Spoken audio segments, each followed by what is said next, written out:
Hello, I am Alon Burstein, visiting assistant professor in the Department of Political Science and Israel Institute Fellow at the University of California, Irvine, here to bring you the summary of the last 24 hours of the Israel-Hamas war. It is currently the eve of November 11, 2023 in the United States and the morning of November 12, 2023 in the Middle East. Starting with the hostage situation, the kidnapped Israelis that are held in the Gaza Strip. After the reports the last several days of different news outlets about a possible deal brewing between Israel and Hamas, there were reports in Israel today about what that deal may include. According to these reports, dozens of kidnapped children and civilians that are held in the Gaza Strip will be released in exchange for a several-day pause in the war, in exchange for fuel being allowed into the Gaza Strip that will be channeled directly to specific areas, presumably this refers to hospitals and medical facilities, and in exchange for the release of Palestinian women and children that are held prisoners in Israeli jails. According to these reports, some of the holdup in the deal right now is negotiations regarding how many hostages in exchange for how many Palestinian prisoners, and Israel's demand that Hamas first release the Israeli hostages before Israel hold up its end of the deal. The Washington Post today reported that the deal may also include a focus specifically on foreign citizens. This may relate to reports from several days ago that the administration in Thailand is working directly with Hamas, mediated by Qatar and Iran, to release its citizens. Unclear if that is what the Washington Post is referring to at this time. The Lebanese Al-Ahmar newspaper, which is a Hezbollah affiliate, also reported today about the brewing deal and stated roughly similar things. According to their report, the United States is working on a deal that will include a temporary ceasefire of 3 to 5 days, hostage exchange, and the entrance of 7,000 trucks of humanitarian aid and fuel into the entire Gaza Strip, which will enable the reactivation of all different hospitals. According to their report, 140 Palestinian minors that were arrested for non-violent activity and are held in Israeli jails will be released in exchange for Israeli minors, and 35 to 36 female hostages will be released in exchange for Palestinian female prisoners. In addition, the Qatari Al Arabi newspaper reported today from an Egyptian source that an Israeli delegation is due to arrive in Cairo to discuss one of these proposals for hostage release in the coming days. According to an IDF report today, the Israeli Defense Forces speculate that most of the kidnapped Israelis are held in the southern parts of the Gaza Strip rather than the north, and that this may have been one of the considerations that has led the IDF to focus its bombardment specifically on the north of the Gaza Strip. Moving on to the ongoing fighting in the Gaza Strip, there were rockets and missiles today fired from Gaza, targeting primarily the southern parts of Israel. Rockets targeted the areas of Sderot, Kisufim, or Aner, and Nir Am. There was also a missile that landed in Beersheba. In addition, there was a drone that was launched from the Gaza Strip, headed towards the town of Sderot, that was intercepted by the IDF. After yesterday, it was reported that the IDF has managed to reach the outskirts of Shifa Hospital and the surrounding compound areas that include several other hospitals. There were reports of intensive battles today around that compound and several different hospitals.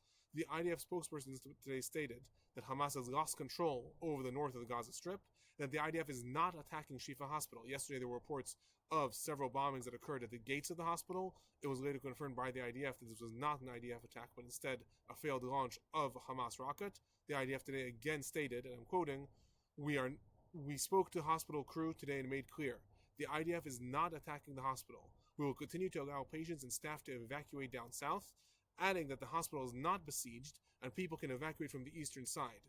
The IDF also made clear that it put out this message in Arabic and that it is calling on all people to evacuate the hospital.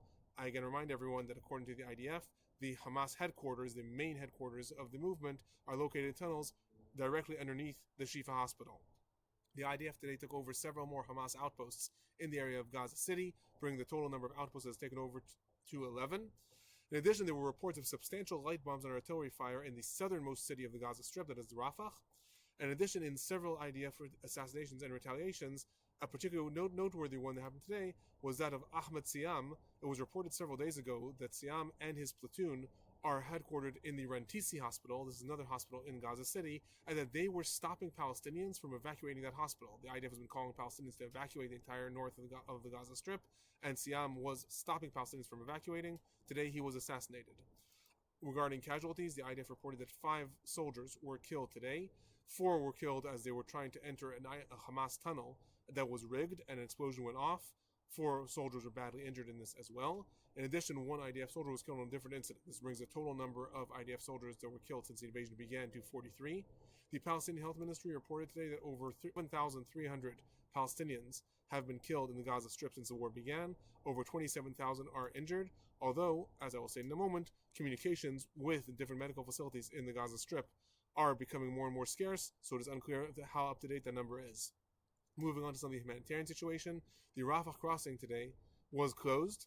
Again, it has been closed for several days for the passage of Palestinian civilians due to security incidents, although it was reported that it is going to open tomorrow for Palestinians with dual citizenship to continue to evacuate from the Gaza Strip. The IDF maintained its extended corridors in the Gaza Strip.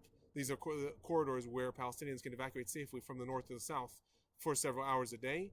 In addition, the IDF also adhered to the 4-hour pauses that it said it would adhere to in the last couple of days. Specifically today, between the hours of 10 a.m. and 2 p.m., there was no fighting in the Jabalia refugee camp. The head of Shifa Hospital, Dr. Mohammed Abu Salmiya, today stated that the hospital is officially out of electricity, food, and water, and that it has started to lose patients. Patients are dying as a result of these shortages. In addition, Doctors Without Borders and the World Health Organization both stated that they have lost contact with the hospital, and there are additional reports that the IDF called Abu Salmiya specifically and asked him to plan an evacuation of the hospital. Right now, that is not happening. A total of 53 trucks carrying food, water, and medical supplies crossed over the Rafah crossing from Egypt in the last 24 hours. That number is substantially lower from what the United States has said, that it wants to reach a minimum of 150 trucks per day. Moving on to the West Bank, 2 Palestinians were killed today in and around the Jenin area in confrontations with the IDF. In addition, there are reports of 2 Palestinians that were injured in different confrontations, one in the Shwiki area near Tulkarem, another in Kilkilia. A total of 19 Palestinians were arrested throughout the West Bank. 9 of these are reported Hamas members. It was also reported today that Shabak, and the IDF, that since the war began, 20 Hamas activists in the Gaza Strip, whose task was to ignite violence in the West Bank, have been assassinated.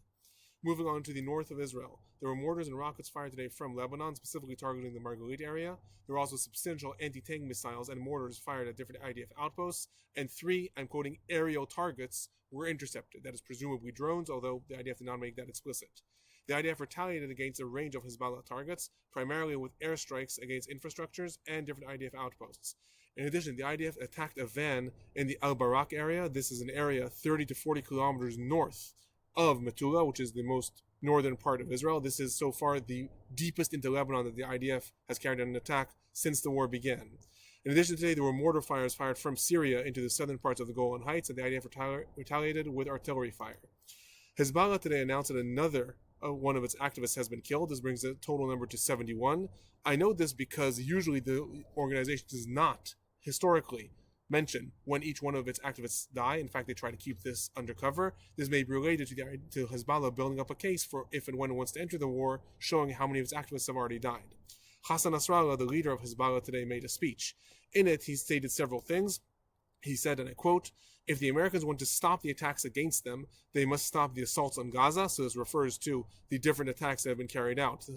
Upwards of 40 to 50 attacks have been carried out against American targets throughout Syria and Iraq in the general Middle East. In addition, Nasrallah praised Hamas's heroic fighting, as well as praising the Houthis in Yemen. And he stated, and I'm quoting, "Israel has had to move several of its air defenses north. Iron Dome and Patriot have had to move north and south towards Eilat." So this is again part of Hezbollah's defense vis-a-vis Hamas. Why is it not entering the war? Nasrallah stated, "We are part of the war. We are distracting Israel. It is having to move its units to the north and to the south." Nasrallah also added that Hezbollah is sending attack drones into Israel every day. Responding to Nasrallah's speech, Israel's Minister of Defense Gallant stated, I'm quoting, "What we did in Gaza, we know how to do in Beirut as well," adding, as a warning to Lebanon, that the IDF has not used even 10% of its firepower in Gaza.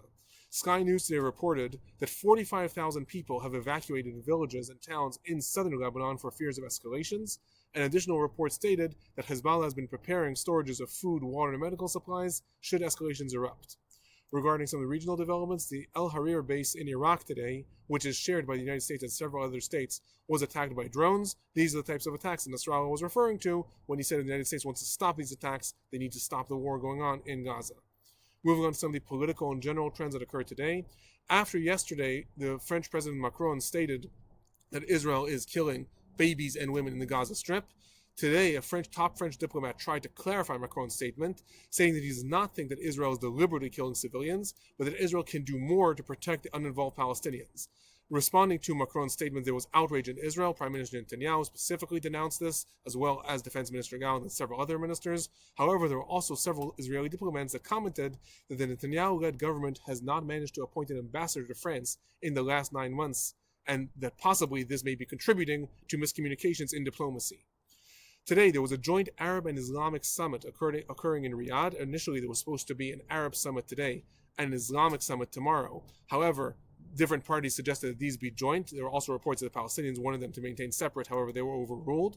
Several different statements were made, but some noteworthy things that happened. The president of Iran and Saudi crown prince shook hands for the first time in over a decade. So after the two countries had severed ties long ago, they started restoring ties, and specifically since the war, they've been coordinating more and more. This is the first time in over a decade that the president of Iran has set foot in Saudi Arabia.